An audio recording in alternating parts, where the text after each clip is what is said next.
everybody! Today we're going to talk about Robo Panda. I'm really excited to talk about this. My name is Terry Shen and today is February 17th, 2024. So let's get started.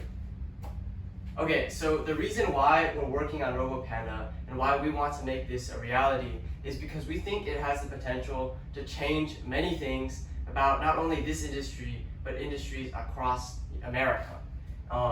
Because we see, especially in healthcare, one of the most important things that can be offered is time. Time is something essential not only to our doctors, but also to the patients. We see that in emergency rooms, even minutes or seconds can mean life or death. But in here, while it might not be life and death all the time, it's still something that's really important.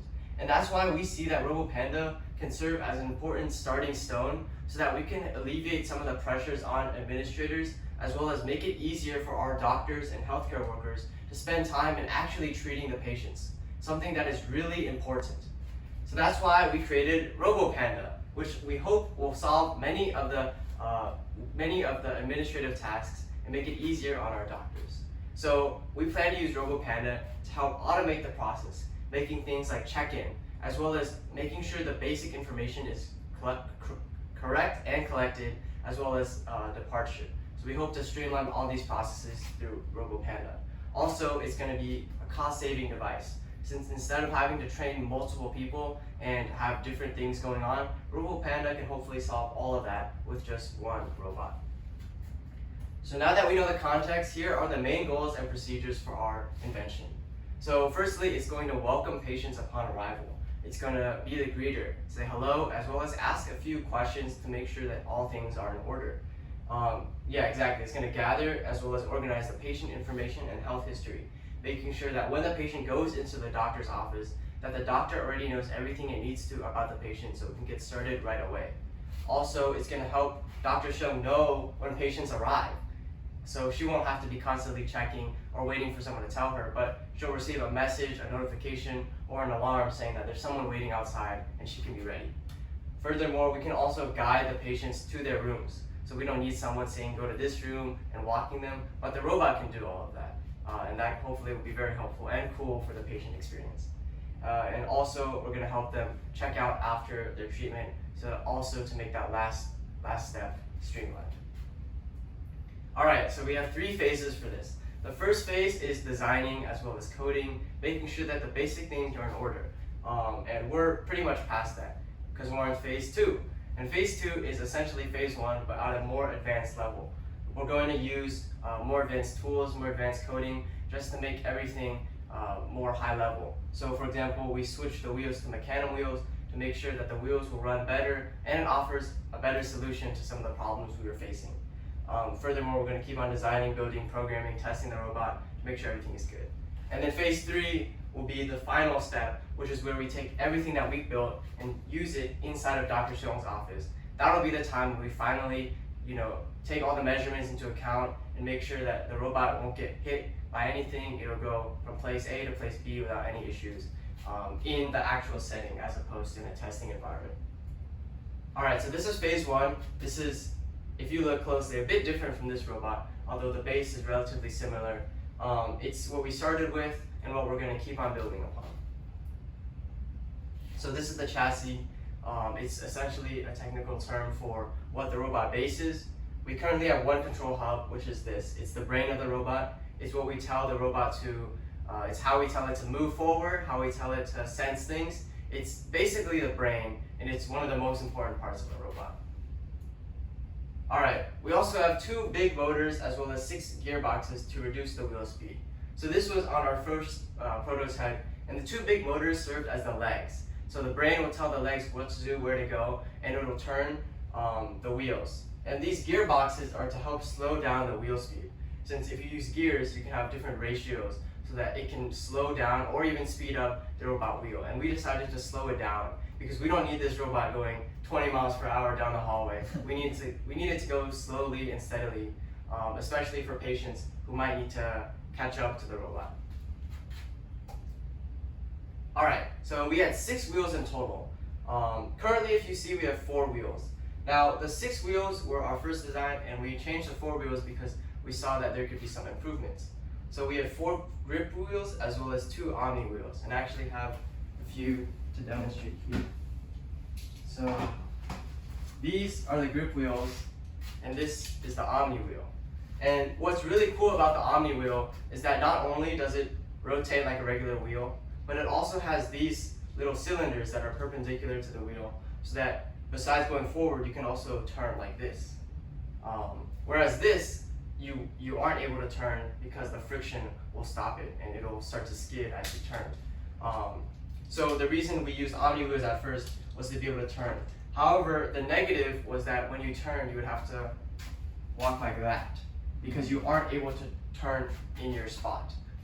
And that could be something that's especially tricky, especially in closed areas or small areas such as this corner. It would be hard to turn without running into something that could mess up the entire system. So, but this is our first phase 1. We decided to use 4 wheels, 4 grip wheels, as well as 2 omni wheels. All right, we also had distance sensors. Distance sensors are like the eyes of the robot. You can see how far things are, how close things are. This is just another safety mechanism to make sure we won't be running into walls and we know where the robot's going to be going. All right, and the gyro sensor. The gyro sensor is essentially like how we balance ourselves. It'll make sure we don't fall. But for the gyro sensor, it's really important when programming because it lets us know which direction we're going. So we can set a certain direction to go, and even if someone accidentally bumps the robot or it goes off by a few degrees, it'll self-orient itself back on track to make sure that it's going in the right direction. And of course we have the battery, which is the energy that the robot will run on, and it's rechargeable, and we use this to make sure everything is powered. All right, and then to create the chassis, we have many of these aluminum C-channels right here. That's essentially like the skeleton to make sure it's strong and stable. Okay, so there's 2 ways to control the robot. The first way is to use autonomous mode. Autonomous mode is when we're going to program and pre-program the robot so that it knows where to go based on a certain command. So this is essentially what we hope it will be in the final product. It'll already know where it is and how it'll get from point A to point B. But the second way is driver controlled. And driver controlled is what you might think. It's you use a controller to make sure you can move the robot manually from point A to point B. And this can help you in many tight situations or just as a backup. For the driver controlled one, we have devices to help maneuver it. So it's actually connected to an Android device that is connected to an Xbox remote controller. And the good thing about this Xbox remote controller is that it can make it really self-intuitive. Because most of us have played Xbox games, so we already know how it works. And it's really easy to make sure that we know how to control it, as opposed to learning a whole new system of driving.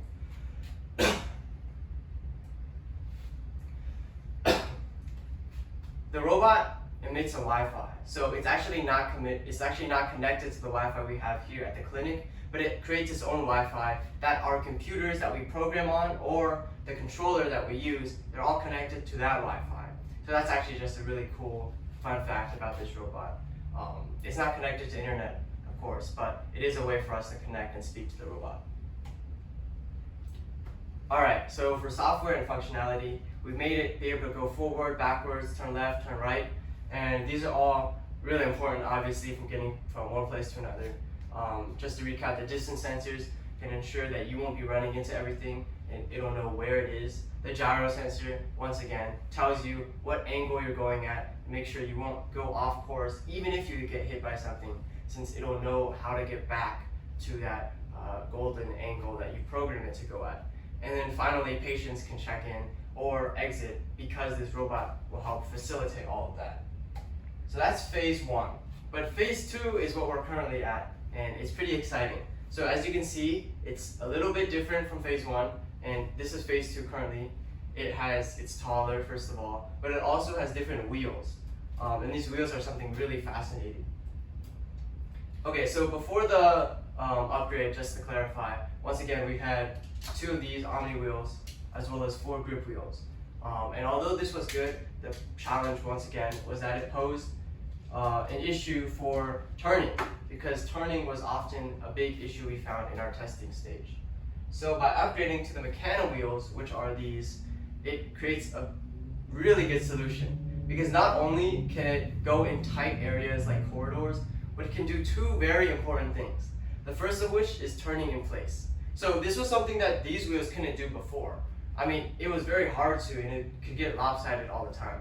But the mechano wheels make sure that it can turn in place like this, easily. And it won't be going to different areas and hitting other things. But the second thing is that it can move in directions without turning.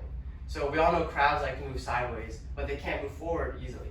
And we all know that different animals can move forward, backwards, sideways without necessarily turning that way. And this is exactly what this robot can do now. You can make it turn left, or you can make it move left and right without needing it to turn. And especially in areas like this, that can save us a lot of time and a lot of hassle, since the robot doesn't even need to look in the direction it's going. It just knows where to go. So that can save a lot of time. And it's something that's, pretty monumental to the phase 2. Okay, so more about the upgrade. These are the specific wheels that we use, 75mm mechano wheels. It's 4 wheels now as opposed to 6. And instead of just using 2 motors, we're using 4 motors. It's rather complicated how it works, but essentially it enables the robot to just move in whatever direction, which is something that's, once again, really amazing. And then, programming had to be accounted for. There's different programs to use, as well as different methods to make sure that it can go in different directions. So the 2 big things, once again, is it's able to turn in place, and it's also to move in any direction you want it to without needing to turn in that direction. And this is me, as well as the Robo Panda. So this is what we designed. So the Robo Panda has a new body, and it's a bit taller. It also has a new structure, which is this, to make sure that everything is supported. And then finally, we gave it a robot panda, which is putting the panda in Robo Panda, so that it has an appearance like a panda, like what we envisioned when we first started. And then phase 3, we're currently working on phase 3, which is testing everything in the office, as well as streamlining any small issues that we may have. Thank you.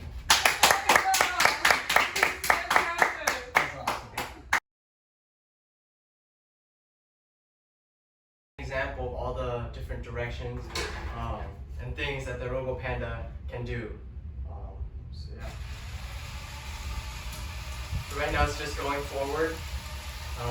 You know where forward is because the controller hub will be the forward part. It's the head, so it's the forward area.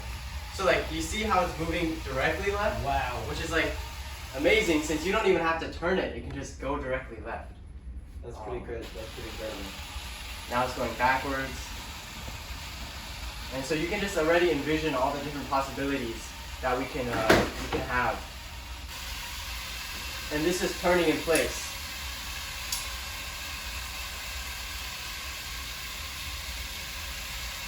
Wow. But essentially this offers so many possibilities, since you won't have to, turn while going forward, which is something that, think about your car. It's very hard to turn in place because it's just not designed that way. But this way, as we just saw in the last part, it can turn in place and it can move side to side. Cool. So would that make it more easier to go through doorways and definitely small areas like that? That's especially really if awesome. it went out of the doorway and then it had to turn. That turning could offer a lot of error it has a lot of error margin, but this can reduce all of that. Yeah, this is very important because we have the hallway, we have the entry for different treatment rooms. This is well thought of, a design. This is wonderful. And then last time we measured the distances, all the important places. So from the home base where it greets the patient to the different rooms, as well as maybe the bathroom. But it can, once we enter all those numbers in, hopefully the robot will be able to, without any problem, go from the base to wherever we set it. So Dr. Xiong can literally just click a button or pre-program, say, this patient, go to this room. Or so use the voice to activate some command. Maybe. For the Robo Panda. And then, hey, Robo Panda, take the patients to treatment room number 1. Right. Something like that. But there's a lot of exciting possibilities, so it'll be a lot easier on Dr. Xiong, a lot easier on this whole process. I have one question though. Yes, of course. For the charging station, like is that similar to the robot we have like sometimes like for the vacuum robot, right? So they will go to its own station and do the automatic recharging. Yeah. Does this robot do the same? Yeah, like the companies that make the automatic, like the Roombas. Yeah.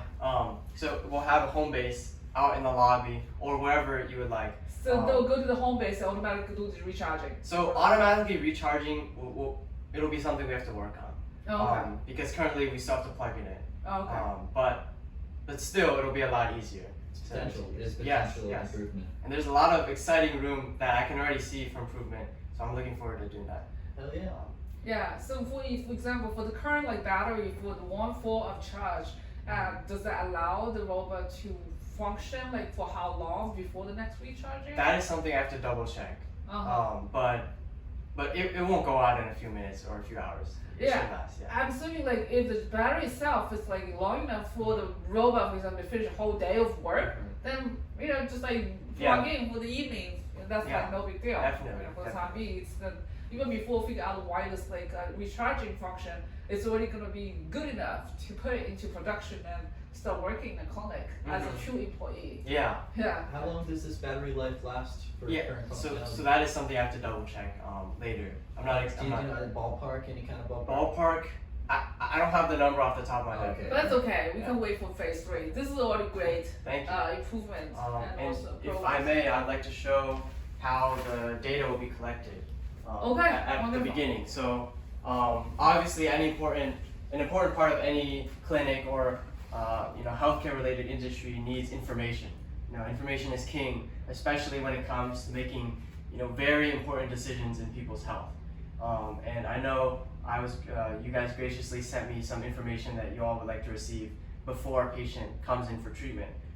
So when the patient comes to the clinic, they'll be greeted by this, which is essentially like a welcome screen. And then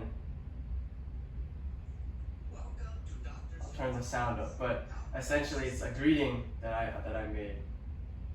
Yeah, we can make a short video just like later just to show this. Yeah.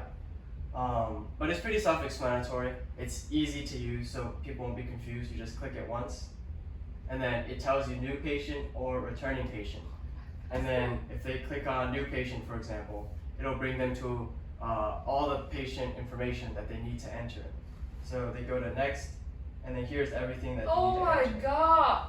He plugged in everything and for then- the form we gave him. And then this information will all go to like a data collection center that's only open to whoever needs the data. So would that have to be like a separate app that we make in collaboration with the Robo Panda? That's you or Jess's work. is that going to be like, because you're talking about a separate Wi-Fi network, so is that going to be... So, yeah, that's a great question. To clarify, the separate Wi-Fi network is only in regards to the actual robot as well as how it connects to our programs.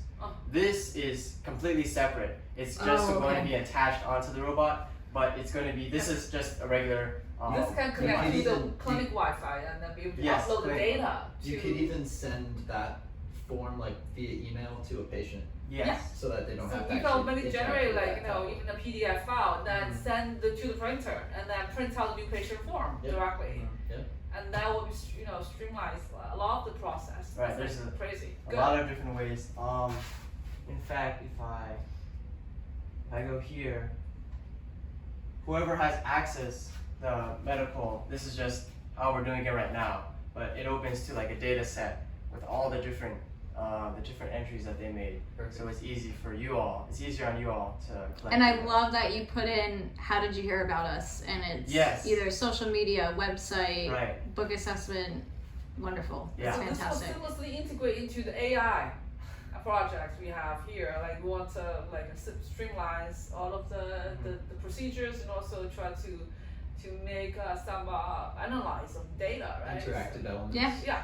Yeah, of course, as we continue to work on it, we'll make sure that, of course, privacy will be of Yeah. course, number HIPAA. one. Yeah, we'll, Yeah. we'll have the HIPAA. Yeah, as we go on, everything will be Yeah. streamlined. So we'll make sure all the data that's sent will be Yes. encrypted. And I'll make sure to protected get that by to you the this HIPAA week. law. All those laws and regulations that go around HIPAA, patient Right. confidentiality. Oh, and I should mention, so it's just basic information at first, but as you go on, so there's medical information, You need required information. but we also included the, Required field. oh, it just kept on being It might hit you with the next input too. there we go, thank you. But yeah, we also included all the different ones, all the different medical Wow, information. that's a lot of stuff. Yeah, it's a lot of stuff. Terry Forms are a definitely pain. love That's what I did that. Christmas- I'm very Christmas impressed. Eve morning. Forms That's are a what I pain. did. And then here's like the legal as well as financial, like waivers, Oh, very cool. Oh, things that's they need to cool. sign. So That's all we need. It's I'm all sure the very form complicated. took like almost just as long as the robot. The form is a pain a lot of the time. It's just a lot of tedious entering. tedious, But, yeah, exactly. But So yeah. you need to hire me for all the typing work with me. But yeah, any questions? Any comments? I think it's fantastic. It's really I'm, cool. I'm thrilled. I'm very, very excited to see, like, even it's a little scary for the girl panda when you know the end, but it's crazily good. You know, I'm very, very happy. Yeah, this is Surprised. definitely going the Those right wheels are direction. incredible. Thank you. Yeah. Those wheels really shocked me. I didn't expect it to move like that. Mm-hmm. Yeah. It's interesting. I saw a car company recently make a car similar to that. So I can't imagine like 10 years from now, maybe we'll see some of those in real life. But Wow. Wow. Yeah. I That'll know solve the traffic problem I a know the lot. Cybertruck wheels do that. oh, The back and front wheels can turn really? at the same They time. turn. Yeah. Yeah. Very cool. So you can just like say you're parked straight and you want to pull out a parking spot, you can just and go. That'll solve parallel parking, right? Exactly. Right. Especially for me. I'm such a parallel parker. But thank you. Yeah. Thank you so Good much. job, Terry. Yeah.